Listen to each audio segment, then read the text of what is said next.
Exercise 10.1 question number 1।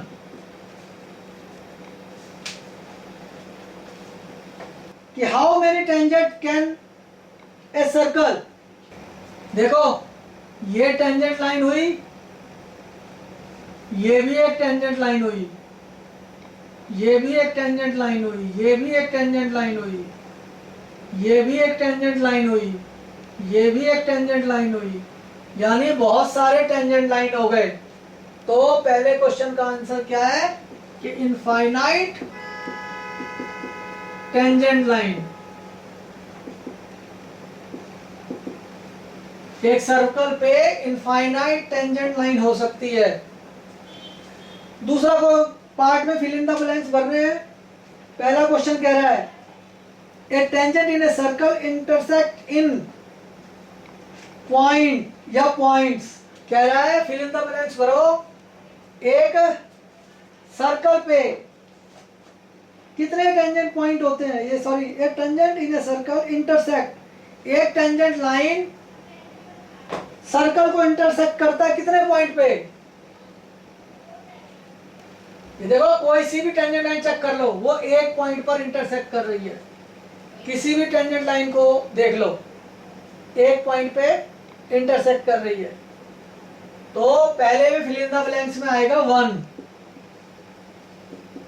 दूसरे question पे आते हैं, दूसरे के दूसरे पार्ट पे आते हैं। कह रहा है a line intersect a circle is 2 point is called. एक लाइन इंटरसेक्ट करती है एक सर्कल को 2 पॉइंट पर। इसका तो ये हो गया कि भाई ये टच कर रही है, तो 1 पॉइंट आ गया इसका। दूसरे में एक सर्कल है, 2 पॉइंट पर लाइन एक सर्कल को टच कर रही है, इसको क्या कहेंगे? कोड कहेंगे। कोड, यहां से यहां तक ये हिस्सा कोड हो गया। और इस लाइन को क्या कहेंगे? और इस लाइन को क्या कहेंगे? इस लाइन को सीकेंट लाइन कहते हैं। ये टेंजेंट लाइन है, ये सीकेंट लाइन है, और ये 2 पॉइंट जो सर्कल पे मिल रहे हैं इसको कहते हैं code. Third part, a circle can have parallel tangent line at the most. एक मिनट रुको।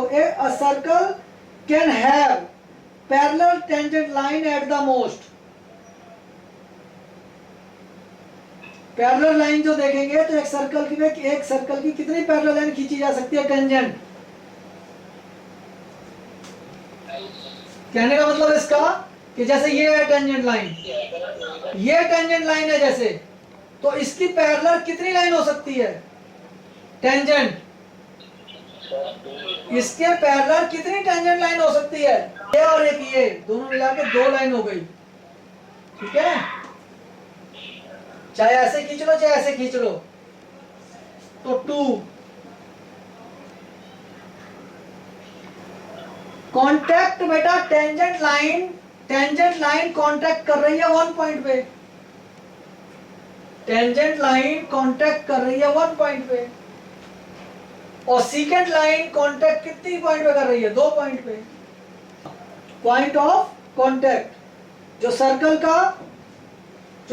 का और टेंजेंट लाइन का जो पॉइंट होता है, ये वाला, ये पॉइंट ऑफ कांटेक्ट कहलाता है। चारों के आंसर मिला लो, देख लेना एक बार। Question number 3। ध्यान से क्वेश्चन पढ़ना होता है। एक सर्कल की बात कर रहा होता है, एक टेंजेंट लाइन की बात कर रहा होता है, उसके साथ रेडियस या डायमीटर की बात हो रही होगी, और आपसे कुछ पूछा गया होगा। क्या क्या होगा? एक सर्कल होगा, सर्कल का ये सेंटर पॉइंट हो गया। इसके साथ फिगर आपको इस तरीके से बनाई जाती है जिसमें एक टेंजेंट लाइन होती है, एक रेडियस होता है, और एक आउटसाइड से सेंटर को मिलाने वाली लाइन होती है। एक आउटसाइड से सेंटर को मिलाने वाली लाइन। फिर से सुनो, जैसे कि एक बाहर कोई पॉइंट हो गया, इस पॉइंट से एक तो टेंजेंट लाइन होगी, एक इस पॉइंट और सेंटर को मिलाने वाली लाइन होगी, और एक जहां ये टच कर रहा है उससे रेडियस होगा। ठीक है, तो इस तरीके से ट्रायंगल बन रहा होगा। तो वो ट्रायंगल कौन सा ट्रायंगल होगा? बाहर दिए हुए एक पॉइंट से ये हो गई टेंजेंट लाइन, ये हो गया रेडियस, और ये हो गया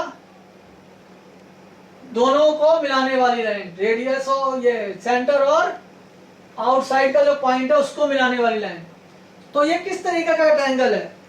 सिंपल सी बात, 90 के एंगल पे है, ये 90 का एंगल है। इसमें जिस ट्रायंगल में 90 का एंगल होता है वो राइट एंगल ट्रायंगल होता है। तो उसमें रूल कौन कौन से लग सकते हैं? एक ट्रिग्नोमेट्री और एक पाइथागोरस। तो हमें देखना है कि ट्रिग्नोमेट्री लगना है कि पाइथागोरस लगना है, ऐसा रूल हम लगा सकते हैं।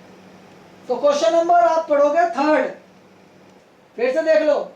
एक टेंजेंट है पी क्यू एट ए पॉइंट पी, ये सर्कल हो गया, इसका एक टेंजेंट है पॉइंट पी पर।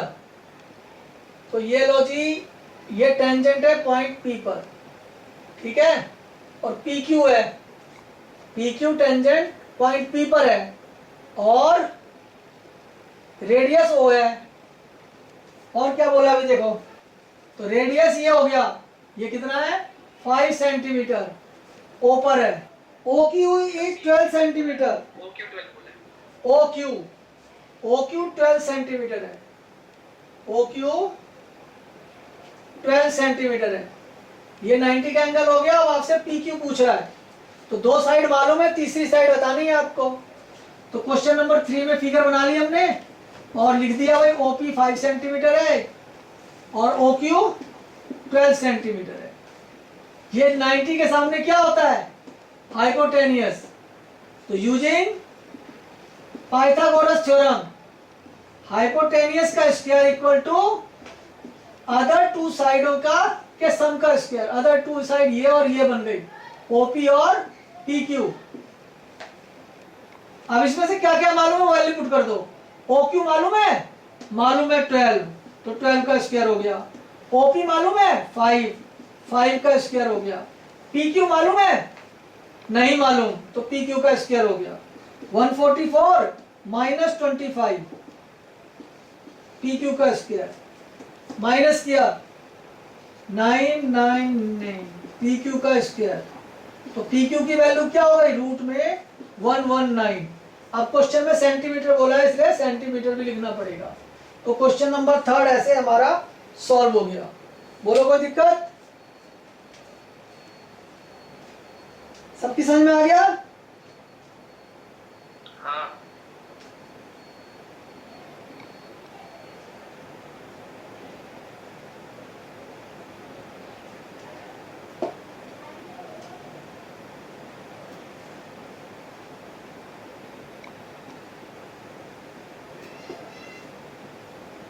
सर अगला देखिए। अगला क्वेश्चन नंबर 4 देखो।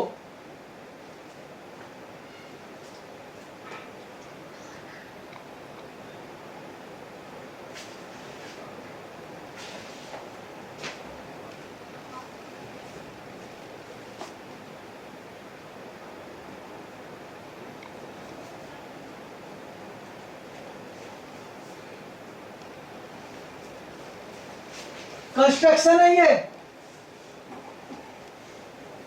मेथड ध्यान से सीख लेना।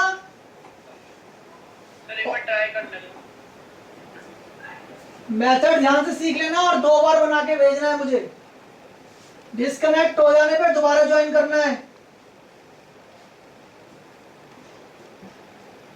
क्वेश्चन नंबर 4 ध्यान से देखो, रफ फिगर बता रहा हूं मैं। सर्कल बना लिया, ठीक है, और कह रहा है कि गिवन लाइन है, एक लाइन गिवन है, सर्कल बना करके एक स्ट्रेट लाइन बना लेना। इस लाइन के पैरेलल 2 लाइन खींचनी है, जिसमें से एक तो सीकेंट लाइन हो और एक टेंजेंट लाइन हो। इस लाइन के पैरेलल 2 लाइन खींचनी है, जिसमें से एक सीकेंट लाइन हो और एक आपकी टेंजेंट लाइन हो। तो सपोज कर लो सीकेंट लाइन क्या होता है? जो इसको काटती हुई जाए लाइन। और टेंजेंट लाइन क्या होती है? जो टच करती हुई जाए।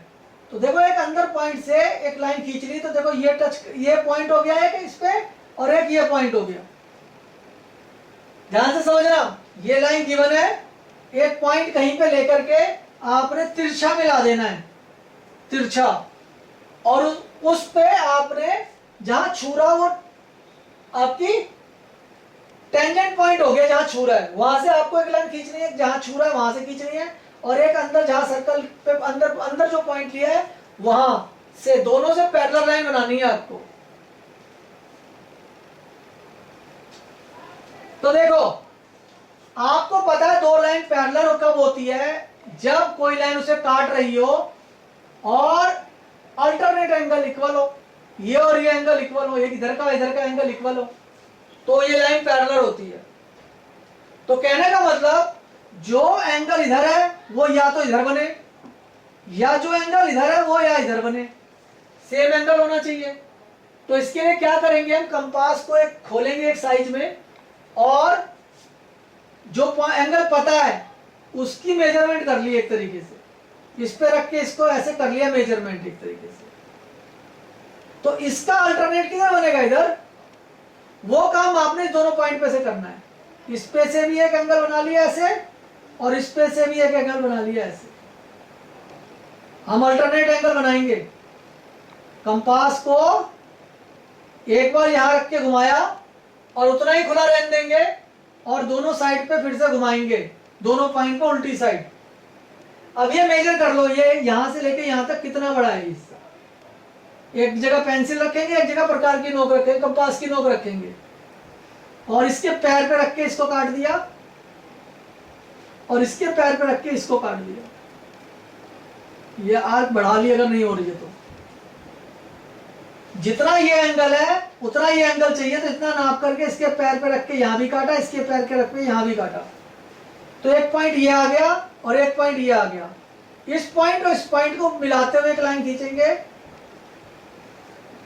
तो ये तो टेंजेंट लाइन हो गई इसके पैरेलल, क्योंकि ये दोनों एंगल इक्वल है, ये दोनों एंगल इक्वल है, तो इसलिए ये लाइन इसके पैरेलल होगी। और ये पता चल जाता है पैरेलल है कि नहीं, जैसे मेरा तो दिख रहा है ना पैरेलल नहीं है, तो इसके मार्क्स कटते हैं, टीचर को दिख जाता है पैरेलल है कि नहीं है। और ऐसे यहां देखो, इस पॉइंट से ये पॉइंट से होती हुई लाइन खींच दी लंबी, एरो बनाना है। तो बात समझ में आ गई होगी क्या, कि दोबारा बता देता हूं, एक सर्कल है, एक दी हुई लाइन है, ये ऐसे ये हमें क्वेश्चन में बोला हुआ, तो पहले ये काम कर लेंगे। फिर हमें क्या करना है, इसकी एक तो टेंजेंट लाइन बनानी है, एक सीकेंट लाइन बनानी है। अंदर कहीं भी एक पॉइंट लेना, चाहे ऊपर ले लो चाहे नीचे ले लो, लाइन चाहे ऐसे खींच लो चाहे ऐसे खींच लो। एक पॉइंट ये आ गया, एक कॉन्टैक्ट पॉइंट हो गया टेंजेंट का, और एक पॉइंट ये है, इन दोनों से हम लाइन खींचेंगे। तो अल्टरनेट एंगल बनाना होता है, मैं चाहूं तो इधर भी बना सकता हूं, कंपास यहां रख के एक आर्क इधर लगाई, तो इसके ऑपोजिट साइड दोनों तरफ लगाएंगे, यहां पे रख करके एक ये लगी और यहां पे रख करके एक ये लगी, इसके बराबर खोल करके इसको काटा और इसको भी काटा, इससे इससे होती लाइन खींचेंगे, तो ये एक पैरेलल इसकी हो गई, ये सीकेंट लाइन हो गई। जो काटती हुई जाती है अंदर से वो सीकेंट लाइन होती है, और जो टच करती हुई जाती है वो टेंजेंट लाइन होती है। ठीक है, तो ये सीकेंट लाइन, और यहां से खींचेंगे तो वो टच करती हुई जाएगी, तो वो हमारी क्या होगी, टेंजेंट लाइन होगी। तो ये देखो, ये एंगल और ये एंगल इक्वल है, इसलिए ये पैरेलल है, ये एंगल और ये एंगल इक्वल है, इसलिए ये पैरेलल है, क्योंकि अल्टरनेट एंगल का रूल फॉलो करते हैं।